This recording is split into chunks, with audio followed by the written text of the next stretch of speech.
welcome everybody to the 3 o'clock session. Looking into the crystal ball using Google's prediction API by Justin Grammens. Thank you. Appreciate it. Thank you everyone for sticking around, staying a little bit late, I guess at least. There's still one more session after this, but I'll talk a little bit about the prediction API. It was funny, I have a 4-year-old son, I was taking him to daycare yesterday, and he said, he was doing show and tell. So he was bringing this little truck that he wanted to show and tell, and it kind of occurred to me, I said, this is kind of like show and tell. I'm like, hey, I'm going to be doing a show and tell this weekend. And he said, no, mine's a real show and tell. You just talk. That's what he said. So I said, well, okay, so I'm going to try and do more than talk here. I'm actually going to try and do some stuff along the way. One of my goals. We'll actually try and kind of do some predictions along the way. So I'm Justin Grammens from Recursive Awesome, and I also have a weekly newsletter on the Internet of Things called IoT Weekly. And I'm very interested in prediction with regards to sensors and other types of data kind of coming through. And this is kind of the formal definition of what prediction is kind of from Wikipedia. And this says it's kind of based upon experience or knowledge. And that's kind of a broad term. What is experience, what is knowledge? And it's kind of dug a little bit more. I have my undergrad in math. I did not do that great in statistics. I was more interested in kind of the applications around math. But I did a little bit kind of like digging in. There's kind of 2 paradigms, and I'll kind of gloss over some of this stuff a little bit. But there's this concept of this frequentist inference, and then people might have heard of more this Bayesian approach. And the frequentist inference is, the idea is that you set up a particular set of sample data and you run this, and the results are independent from other prior tests.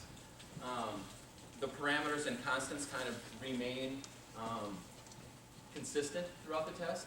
And I kind of was thinking more about it, and if you have this type of mindset, you're thinking, well, will the sun rise tomorrow? Well, what's the probability based on a sun dying and all the suns in the universe, right, here on Earth, right? So the probability is really low. The Bayesian sort of concept is it actually takes into prior results, so prior things. So, and it updates those probabilities along the way. You can't really say, this is what it's going to be exactly all the time. We live through this, and we basically base these predictions based on other types of data that we pick up along the way. And the Bayesian type of person would say, well, will the sun rise tomorrow? Well, it depends on how many times we've seen it rise in the past, right? So there's some interesting stories with, your 1-day-old kid, and you don't really realize, will the sun rise tomorrow or not? Well, it rose yesterday, so I'm guessing it will, right? And as you progress throughout life, you can kind of feel more and more certain, Now, software systems are definitely more on the Bayesian approach, and that's what I'll talk about here today, is they have to be trained. They try and make an informed guess or opinion, but they do that based on data sets. And how can you give it more data? You want that computer to actually not have 1 day's worth of data, you want it to have a lifetime's worth of data. So the prediction API has actually been out for quite some time. It was actually released at Google I/O in 2011. I was not aware of this much until recently, and the project has kind of been flying under the surface, I think, for quite some time. Now with kind of AI and machine learning and that sort of stuff kind of coming to the surface, I'm actually seeing a lot more activity on this. And what it does is, it provides pattern matching and machine learning. It handles numbers and text. People know about classification and regression. People familiar somewhat with that? The concept, the concept kind of being that a piece of data could fall into one bucket or another. So an example would be email could be classified as spam or not spam. So that's a classification type thing. A regression is basically any numerical value, I guess. It won't just fall into one. It could actually fall into an infinite number of values. So this can handle both of those types of scenarios. You can handle something, giving it some text, and it will dump it into a bucket, or else you can give it numbers, and it will, based on all the data that it has, it will say, oh, okay, this isn't in the actual set, the data set you told me, but I feel like it's, the temperature tomorrow, you could try and predict based on all types of data and give you a number. You can access it from App Engine, so it's very flexible. There's client lives and all that sort of stuff. And then it actually has a way to retrain the model on the fly. You can continue to insert more and more data into the system as you learn more, as maybe your application starts to get more information throughout its life cycle, right? Some of the usages of it, and these just kind of scratch the surface.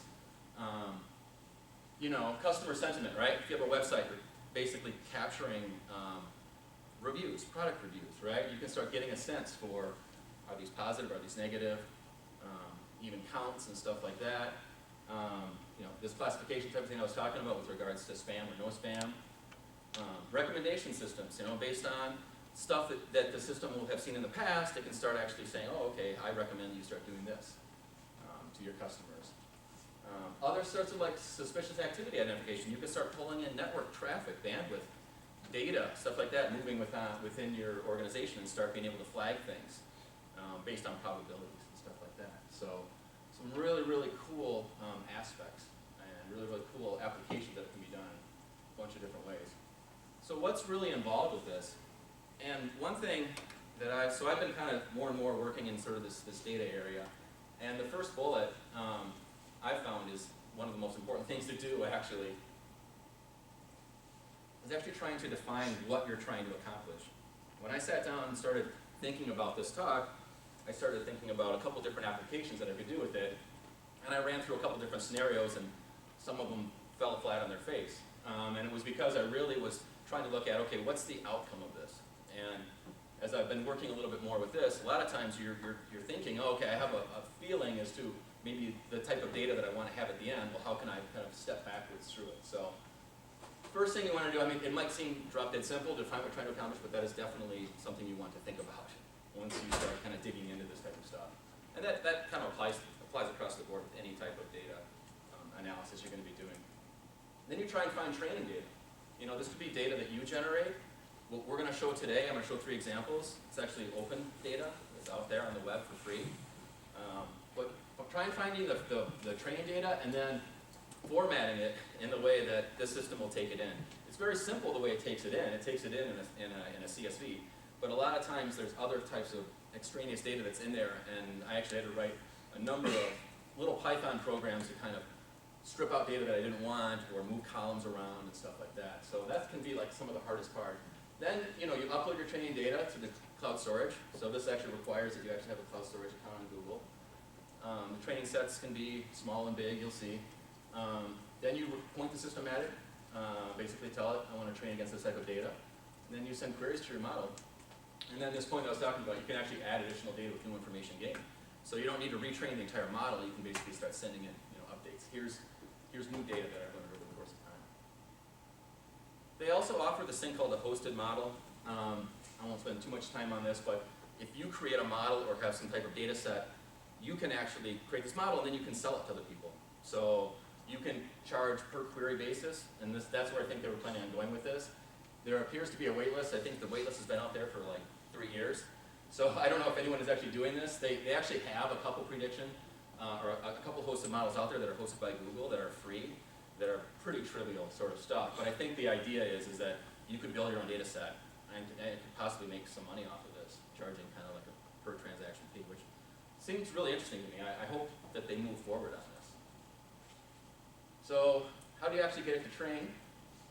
As I said, there's a CSV file you can put out on cloud storage. I'll show that to you. We'll hop out of this and get into the browser here in a little while. The training data can be embedded in the request. So this is a REST type interface that they have here. And there's an insert, and you can basically say, okay, here's some new data.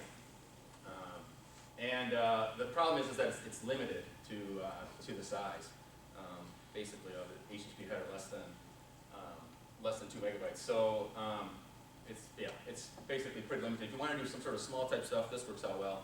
Most of the files that I'm dealing with are 50 megs or so, but it can go up to 3 gigs or something like that. I think I have it listed in here what the maximum is. Or else you can just create an empty model, and then you can just do update calls along the way. So you can seed it with something, or you can seed it with nothing, and then just send update calls along the way. So that's what I was saying. The maximum file size you can do here is 2.5. I think that's probably on the initial push in. I think you can probably then do another 2.5 go and update with another 2.5 and 2.5. So I think it does actually, or it will allow you to continue to kind of grow this thing and scale it out. I mentioned this. You guys probably haven't seen it. I haven't actually showed you what a file looks like, but in CSV files, typically there's a header, basically defining the first row defines what the data that is in that column, and you don't actually need it. And what you're actually trying to do is you're actually trying to dump out examples per line, so the system will learn that. So it doesn't really even care what the actual header is. The system needs to understand what type of model it's dealing with here, and we'll see this again as we make some queries, but it needs to understand, are you giving me something that I should put in a classification model, or something I should put in a regression model? And so it takes the way that the data is actually defined in the first column, and that's how it basically figures out what it's going to do. So any type of text that you want to do, you know, any type of things that need to match, it's all case sensitive stuff.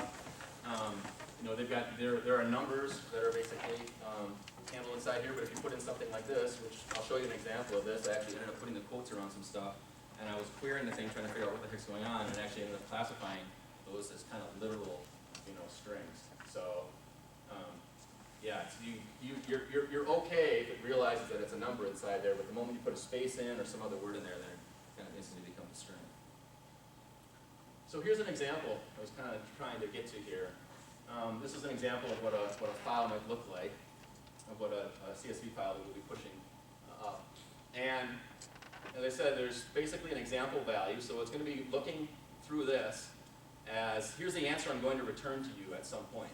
And then here's all these features, you know, here's all the data that's, that I'm going to be using to kind of compare. So if somebody were to you know, pass in something very similar to this, it will return you, you know, a column that, or a value here that is very similar to that. There's no limit on the number of features. So, and I think this one here was, so this was an example that they had off their site, but you know, I think this might be related to height, and this might be related to something else. But the concept is oh, okay, if I were to basically pass in, you know, give me the height of somebody that's male that lives in France, you know, that is somewhere between, you know, these type of values or something like that. Again, I don't recall exactly where this example is, but I'll show you in my examples very clearly as to how it's working. But you can add a ton of features. There's no limit. You can have this thing be as wide as you want to basically allow it to understand exactly all the parameters that are essentially going in to giving you that, to having the machine realize that, okay, that's the value that kind of corresponds to these. And, you know, more features and examples are better. So if you give it 5 things, as I said, back to that example with the baby that's 1 year old, they don't understand is it's going to be 50-50 chance that the sun's gonna rise tomorrow. But the more values you can give it, the more history it has, and the more understanding that the system will basically do.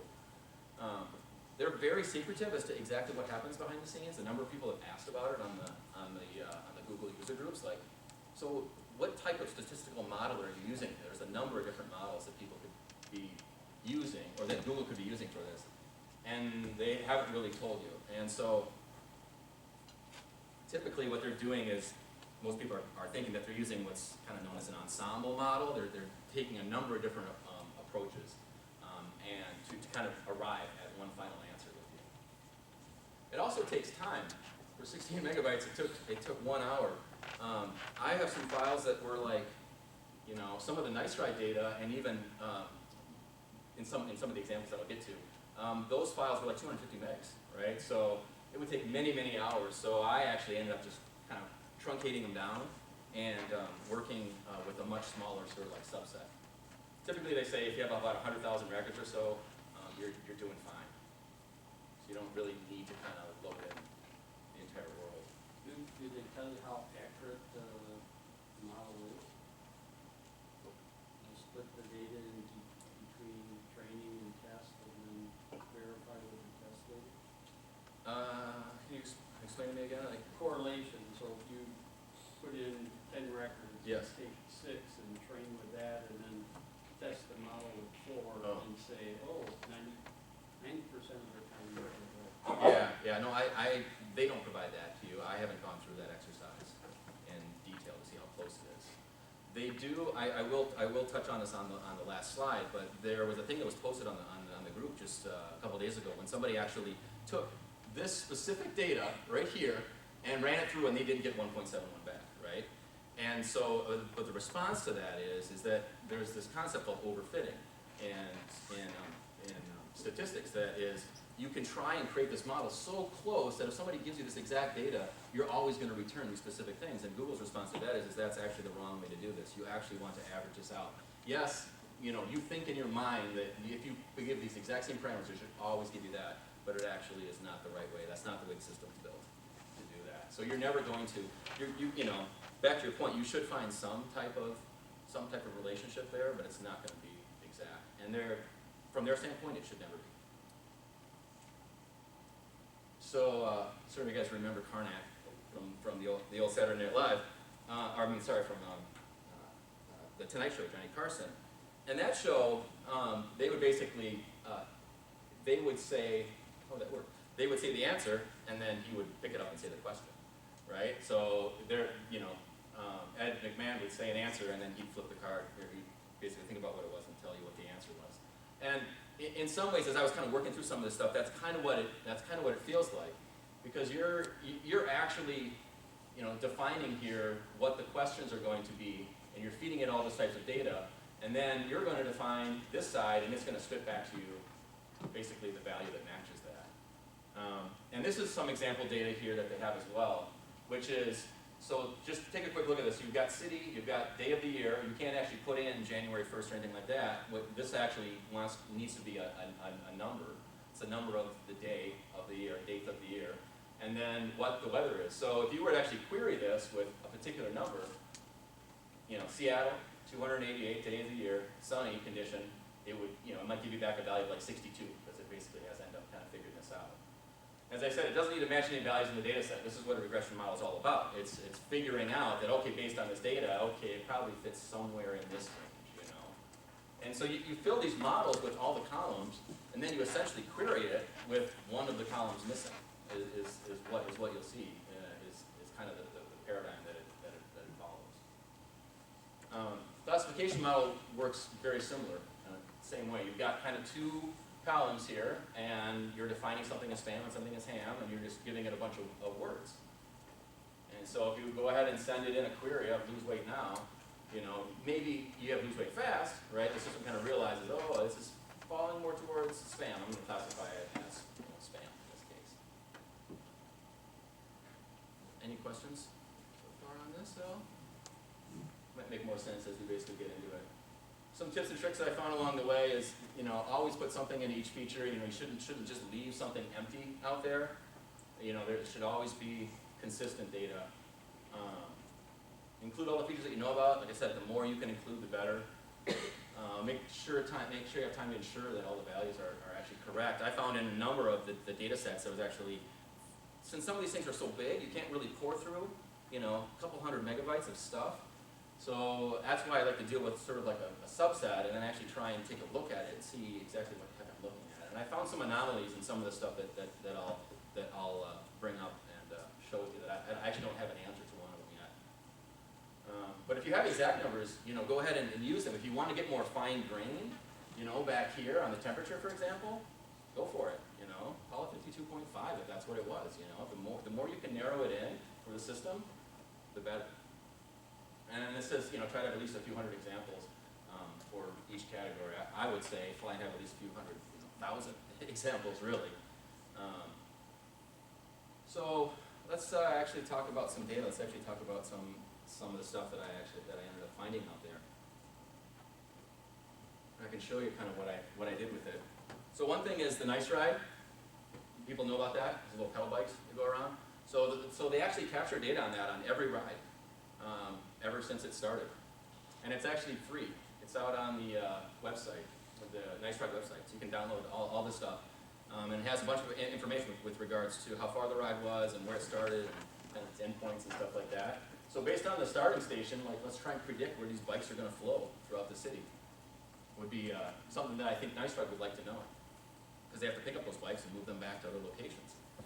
So that's one thing we'll try and run through it. The New York cab rides. So based on a GPS coordinate, maybe you can predict where a cab ride will end. That might be kind of something fun that we'll try and step through and do. And then based on State of the Union speech, I took Barack Obama's latest State of the Union speech, and let's try and do a sentiment analysis on it, right? It's positive, negative, or neutral. So we'll work through some of that stuff. So what we're going to try and do here with the Nice Ride data is based on the starting station, can we predict the ending station? And this is where I said out on the Nice Ride MN site. They actually offer an XML stream too as well if you wanted to kind of update your model along the way. I just grabbed some data. I think I just grabbed this one from 2015, and started out with this. So this is what you have. You have the start date. You know, you have these various locations, dates when it ended. You know, these stations have all IDs and stuff like that.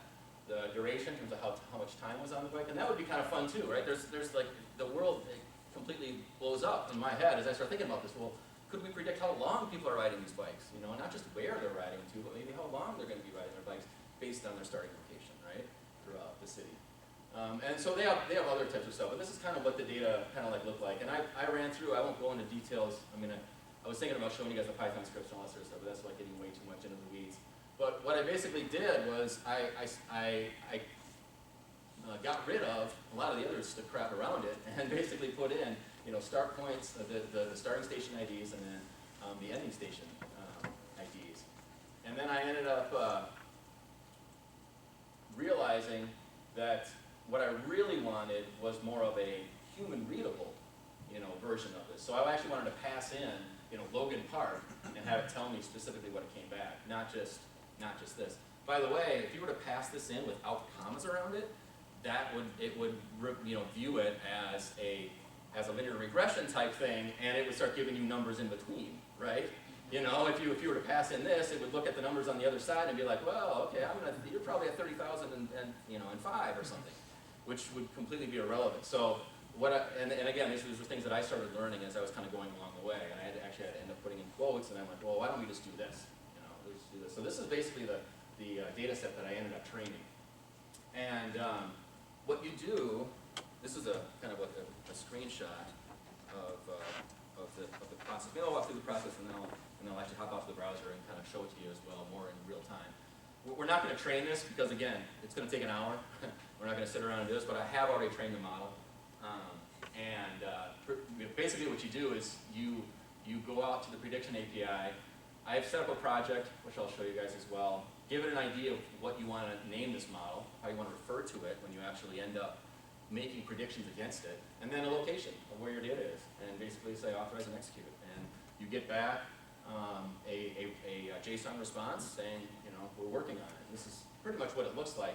And then you can query it along the way. You can make calls to it and say, get me, you know, based on this particular ID, I think I'll cut it off. Oh yeah, there it is. Based on this particular ID, what's the status? You know, it'll sit there, it'll say running.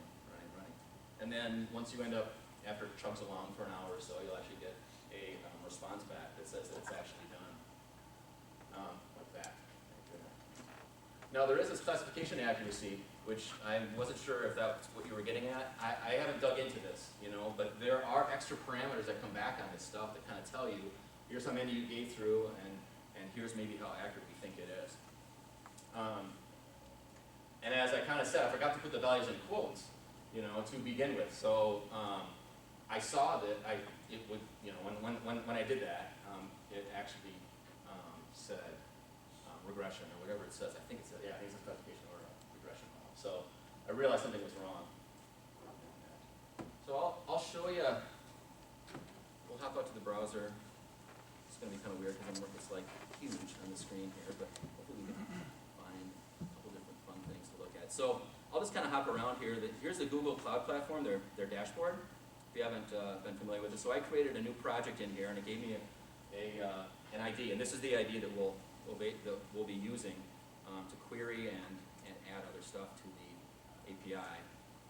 Here's where I uploaded files, and you can use the Cloud Platform storage stuff to upload your files. This is where you incur any costs, really. The prediction calls, I think the prediction thing is so small. Like you have to make a lot of queries for them to actually start charging you on a per query basis. But they do charge you to actually store data. You know, I think I could charge a penny a month or something like that to store the small amount of data. But you do actually have to end up paying for storage, and this is where kind of the costs are incurred, or would most likely incur, unless you start getting up into larger type stuff. So that's where the files are, and that's where I'm kind of referencing them, as you saw back in one of my other slides. Basically pointed off to this nice ride train.csv for this. And so then, out here, if you go under, there's a URL you can go to for the prediction API, and there is, you can hosted models, or else most all of it is all the trained models. So I haven't really done much with the analyze yet, but basically that's what you can do. Oh yeah. I haven't really done much with that, but you can delete models. You know, you can get the current status of the model that I was saying before. This is how you insert other data. You can get a list of all your models that are out there, and what we're going to be interested in is the predict section. And so for here, what we'll basically do is they call it prediction 1126. The ID. I have a little cheat sheet out here too as well. Just to make sure that I actually named all the IDs the right thing. So this was called nice right ID. That's what I had saved the model as. And then this is your body. And again, they have client libraries and other ways to access this in Java and App Engine and Python and all that type of stuff. I've just found this built-in browser thing to work out really quite well. And you choose the input, and then you choose, they call it CSV instance, but this is basically the data that you're going to be sending in. And we'll go ahead and just send in one of the stations that we're going to be starting at. I'll just use Nicollet Island. That was one of the first ones that was there. Go ahead and execute it. And so this is another thing that comes up, right? There's a bunch of unknowns in there. The data is not clean. You find percentages, but these are basically the scores as to where these things are potentially going to end up. I haven't found a way to actually sort this quite yet. Obviously, I'm sure through the other client libraries, you can easily do sorting, but through the API, I haven't found it. But you'll see numbers like, you know, why did we see a downtown, right? That definitely has a higher, the closer to 1, the better. And I'll see things like this, really low, you know, number. And if you look at it in a map, it makes sense. Bikes don't go over to Como when they start, you know, at that particular location.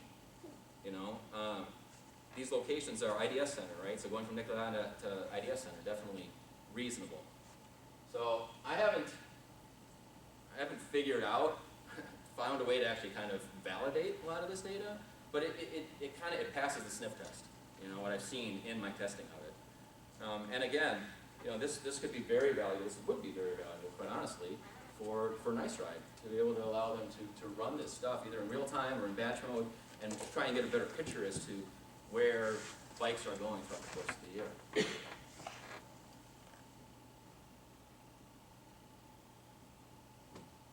So let's move on to the next example. Anybody have any questions on that one? Yeah. Can you run this outside of Google's platform, like download the code and do your own storage, or do you have to run it on? You have to run it on there. Yeah. I think they've probably spent a lot of time, a lot of effort building their algorithms. Yep. When you feed in the test data there, how are you determining, like, do you have to flag if you're going to use like a supervised learning process or unsupervised learning process, right? Because the clustering, which it looks like you're doing with where the nice rides can end up, would be something, you know, that's meaningful, where the bike is, you know, fed a data and like you need a refresher, that's going to be a bunch of nonsense, right?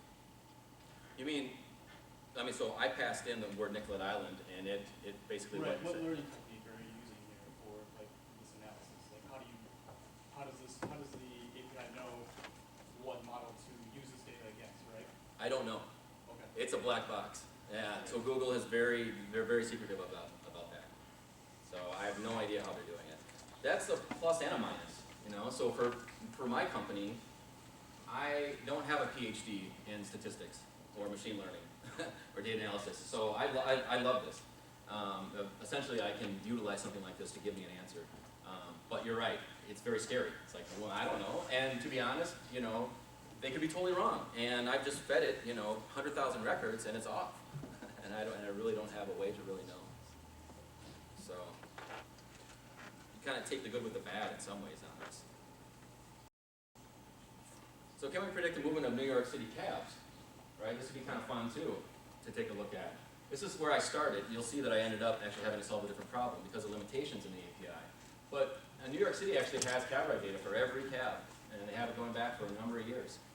Millions and millions of records. It's actually really, really cool. And if we get a time, maybe I'll show something at the end. Somebody's done a really, really nice visualization of cabs moving around the city. If you've ever seen it. But this is kind of what it looks like, and it contains pick up and drop off latitude and longitude stuff. So that's basically what I'm looking at. I'm going to say, okay, I'm going to give it a latitude and longitude, and it's going to give me back a latitude and longitude. Right? That's what I want to know. I really want to say, okay, based on people getting picked up at this spot, typically the cabs end up dropping them off at this spot.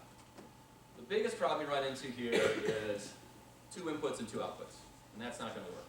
So you know, I can try and basically roll back to one of the other examples, but really what's going on here is it's built in such a way that it can only return 1. You can feed it a ton of other stuff if you want, but it only knows how to return basically 1 value. And I posted stuff on the forum, and people talked about you could do latitude in one, you know, like 1 data set, and then longitude on another data set, and do 2 queries, and then kind of build something together like that. That would be like one way to do it. But I'm like, nah, that's too much work. But that's the only way that they actually allow you to do that. Is they will always return 1 specific value. And if you were to comma separate those, that would mess it up, right? You're not looking for a particular string. You're looking for a particular latitude and longitude together to come back. So in the it only supports 1 dependent variable. So I had to go back and kind of give a rethought. Well, I have all this data. Let's do something fun with it, right? I'm supposed to talk tomorrow. Let's try and do something fun with this here. So let's do the cost. So maybe it'd be kind of fun to say, well, if you get picked up here, you can expect to basically pay this cost, or based on the length of ride, maybe this is what the cost would be, right? So I sifted through the data, ran some more scripts and stuff like that, and basically this is cost. And again, you kind of have to flip your mind a little bit, right? We're looking for cost, but that actually is what ends up putting in the left column. So this is our kind of back to that Karnak example I was maybe trying to explain a little bit. But this is what the answer is. You're going to get an answer from somewhere in this column. And then this is the length of the ride, right? So somebody took a 38-mile cab ride and it cost them $100. But this is what this data basically says here. Based on length, that's what the cost is going to be. Now, I said, is this accurate? You know, now there's different fares based on different parts of the city. Certain costs cost more in the city and outside the city. There's certain, you know, zones and stuff like that. So I decided to again do another kind of change and said, well, let's basically use the location-based data instead. And so what we're going to be doing is we can create a chart that looks like this. So we have price here, and based on latitude and longitude, it will feed you back the actual price of it, which is kind of fun too. So you can say, well, I'm traveling from somewhere in this part of the city to somewhere in this part of the city, and it should cost me somewhere around that. Is kind of is where I ended up landing. So again, as you work with the API and you start playing around with the limitations of it, you might have to change what you're trying to solve, in some ways. But this should technically work. I should actually be able to take this data set here and run it through the prediction API and have us actually get something meaningful back. So we'll go ahead and try that too. So I ran that through. This one took more than an hour. Basically, I was running all this data through here. But I'll show you how this one works. And again, it's basically since it's already been loaded, because you end up going into the insert and you put the project number, the project value, and then you give it the ID, and then where the data was going to be loaded in from as it builds its prediction model. The models are already built. So now we can just go ahead and say predict. What did I say? I called it prediction level 26. I'll go to my cheat sheet here. This is something that's interesting too. I made the mistake of loading the model in again with quotes by accident, and so I actually ended up having to create 2 ones. I'll show you. I can show you both of those. You can query them and see what they look like with the list models called. But what you need to do, and I was scratching my head for a long time on this too. Your input in my other example was just a simple text string. Here you actually have to end up creating 1 for each latitude and 1 for each longitude. So you don't just put this whole string in here. You actually have to end up putting in 1 here. This essentially becomes an array of values. And one way that you'll find that you're doing this wrong is you will just get values the same value for everything, it doesn't really make sense, right? So when I did this wrong, if we have time here, I can throw something in that's wrong. You'll see a number will come back and be like $5 or something like that. It'll be $5 for everything, and it's like, oh, well, that's obviously wrong. I obviously am passing in the wrong type of data set to it, or the wrong type of information. It's basically throwing its arms up and saying, I can't figure out, this is not even in the ballpark here. So I went ahead here and executed this, and again, this was a regression model, so we're not going to be getting any types of scoring or anything like that. This is what it predicted. And again, I have just done some cursory checks. I haven't dug through the data to kind of figure out what it is, but I looked at some of the starting and endpoints.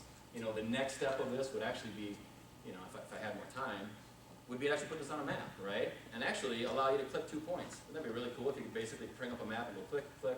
You could use this API to basically respond back to you and say, I predicted the cost of that is going to be this.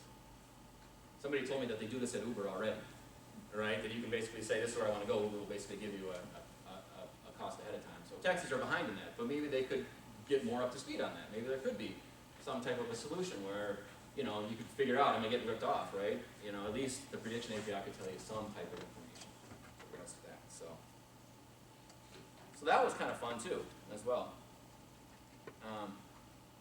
As I was saying, you can list all your models we have here.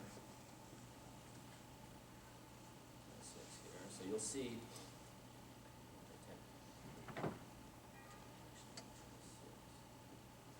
So again, just other calls you can make with the API to figure out exactly what IDs you should be using out there.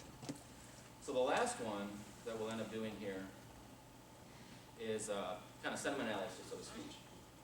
So I ended up trying to find out, so I tried to get as much data as I could on words, right? And there is actually, somebody has gone through and they've got like 1 million records or something like that of Twitter data. So somebody's gone through and done some type of analysis on it, basically saying, is it positive, negative, or neutral, based on these tweets. Oops. Based on these tweets. Over here. Yeah, based on these tweets. One thing that I just wanted to say, just a pro tip here, always check your data. So they claimed that there was some sort of neutral sentiment in their stuff. Turns out there wasn't. I'm looking through all this data, and it's either positive or negative. They actually didn't classify anything as neutral, unfortunately. But that's just the way it is. So I was kind of querying the data, trying to know what the hell's going on here. I was not getting any neutral values. So it turns out that that's not. And then what was really threw me for a loop is, like I said, I think they had 1 million or more than 1 million records. But the first 500,000 were all positive, and the last 500,000 were all negative. So they had sorted them in that particular order. So my script went through, and I said, well, I'm not going to grab all 1 million. I'm going to chunk this up because I only want like 16 megs of this. I don't want the big 300 meg file, And I grabbed all the positive stuff. So and I again, I'm not sifting through this data. I just grabbed it, I uploaded it, and everything I'm trying is like giving me positive, back. And I'm like, well, what the heck? So I ended up kind of having to dig in and realize, what? Okay, I guess they chunked it all at the top and chunked it all at the bottom. So just be careful with some of these data sets, I guess. Validate some of the stuff. Something doesn't feel right, something doesn't smell right, it probably is wrong. From what I've seen, the API actually works pretty well. So, the prediction API stuff works pretty well. So yeah, this is just a simple example of this. So I took some of this, data that they had here. These were names, I think, of people or something like that, and some other IDs or something like that. But just filtered it down into this. We had our training examples, and I think, 0 is positive?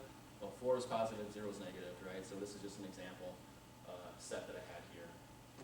And went ahead and ran through the same thing. This is just an example of it running. Going through, I named the ID, sentiment ID, name these IDs, whatever you want, as you end up going through them. And, so I'm not going to get into a political debate, but I also grabbed a Donald Trump speech as well, right? So let's validate, based on the words and the language, what might be positive and what might be negative. At least what the prediction API thinks. So, with that, we'll go out and use the prediction API. Prediction 1126. And I think I just called it sentiment ID. I just want to make sure I'm still on sentiment ID. And And then on the request body here. And so, Barack Obama's speech is right here. And we'll just dump all that text, basically right inside here. And we'll execute it, see what it says.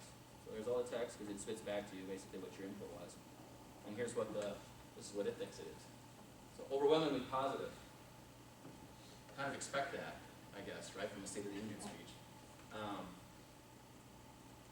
But it was interesting, you know, to basically run certain words through there. And we can run small sentences through there, you know, like this stinks, I really hate this. It flags it as negative, you know. I love the world, all that sorts of stuff, it flags it as positive. So it definitely is picking up on words that are in there. We'll go ahead and take the Donald Trump speech, see what happens on that one.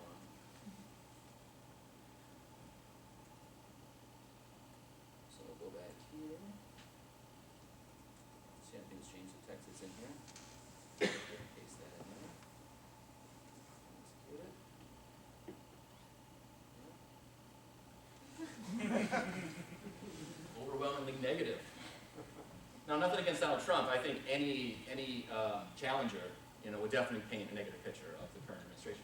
But it was very, very interesting and validating in some way, you know, that something's going on in here, right? It's recognizing what things are going on and with the words that I'm giving it. Kind of fun stuff. So I mentioned overfitting. We kind of already covered that briefly here at the end. But yeah, it's basically simplifying a complex model down to the point where if you feed it a specific thing, you're always going to get back this specific, you know, data. And this what I have here is basically just a link out to Google's answer, you know, to that out on the Google Groups forum. You know, somebody posted, you know, you should not expect the model to memorize the training data. Effectively overfitting, so the model should be optimized to minimize error in the training set while also attempting to generalize to unseen data. Okay, so there's tons of really, really interesting stuff you can do with this. I'm working with a company right now. We're dealing with paper invoices, and we're scanning them. They're coming from bars and restaurants and small businesses and stuff like that. And we're doing OCR on it. We're taking all this information with regards to what they're purchasing, what types of products and food, specifically things that they're purchasing. And the intention is to start actually running that through some of the prediction API, so these companies know, are they paying fair market value for a lot of this stuff? They paid for this stuff at this price in the past. What can they predict or plan to pay for in the future?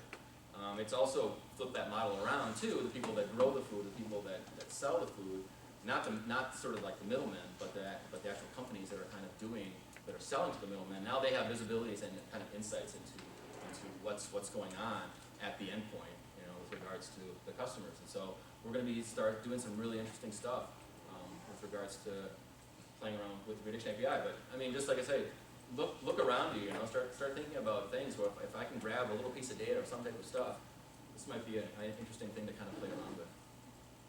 So, anybody have any questions? Yes? You compared longitude and latitude on the CAD example. Did the numbers, are they just four numbers, or do they align to the columns in the original data set? Like on the text box, you just kind of entered in four numbers. Oh, yeah. But you didn't necessarily say this was starting latitude and, you know, ending latitude. You know, like, Yes, totally. It needs to line up with this. okay. It's working left to right. Yeah, so as long as you format it right, you should be okay. But yeah, the biggest thing was like the double quote thing, and then yeah, that can cause problems. And it's kind of frustrating when you load this model in and you wait 2 hours and it comes back and it says, you know, categorical, and I'm like, oh, that's what I wanted, you know.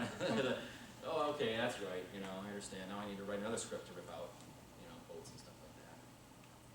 Yep. So is the model data stored in your cloud storage account, or is that somewhere else? It's a great question. I don't really know. I certainly don't see it, you know, with regards to the cloud storage stuff. And I have actually gone back and removed these data sets, as I've been kind of working on stuff. I've actually removed data sets underneath it, and it doesn't care, because it already has the model trained and stored somewhere else. So along with that, you can just assume that it's there indefinitely, or? Yeah, I mean, yeah, I think it's there indefinitely until you actually run a delete command. Okay. You know, I've actually gone out and deleted models, but yeah, there's actually a train model delete, and you just give your project an ID, and it happily deletes it very quickly. But yeah, I don't know how it gets charged.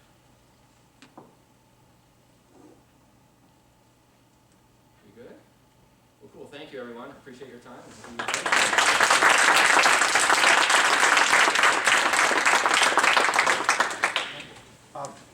You can access the DevFest app and provide feedback to the speaker.